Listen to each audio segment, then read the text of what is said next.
आगे चलते हैं, डिस्कस करते हैं क्वेश्चन नंबर 3 को, that is how amides are reduced with lithium aluminium hydride, give mechanism. तो स्टूडेंट्स इसके लिए हम सिंपल सा मैकेनिज्म लिखते हैं, how amides are reduced with lithium aluminium hydride.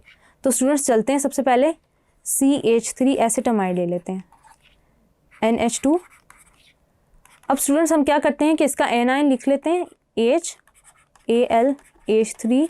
अब स्टूडेंट्स इस पर नेगेटिव चार्ज है, ये क्या होगा स्टूडेंट्स, यहाँ पे मूव करेगा, ऐड कर लेगा अपने आप को इलेक्ट्रोफिलिक कार्बन के अंदर। एज अ रिजल्ट स्टूडेंट्स आपके पास ये बॉन्ड ब्रेक कर जाएगा, ये बॉन्ड ब्रेक कर गया, CH3 CO नेगेटिव और आपके पास AlH3 पॉजिटिव, ये बन गया।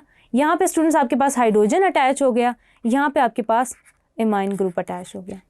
अब स्टूडेंट्स होगा ये कि एज अ रिजल्ट ये हो रहा होगा कि ये आपके पास कॉम्प्लेक्स लीव कर जाएगा। एज अ रिजल्ट स्टूडेंट्स ये वाला बॉन्ड इनवर्ड मूव कर जाएगा। एज अ रिजल्ट स्टूडेंट्स आपके पास CH3 C double bond NH2। अब स्टूडेंट्स यहाँ पे नाइट्रोजन पे पॉजिटिव चार्ज आ गया, ये हाइड्रोजन यहाँ पे अटैच है आपके पास, और ये चीज़ आपके पास जो ये एनाइन है ये लीव कर गया, ये कॉम्प्लेक्स जो आपके पास है ये लीव कर गया, O नेगेटिव AlH3 पॉजिटिव, ये आपके पास लीव कर गया।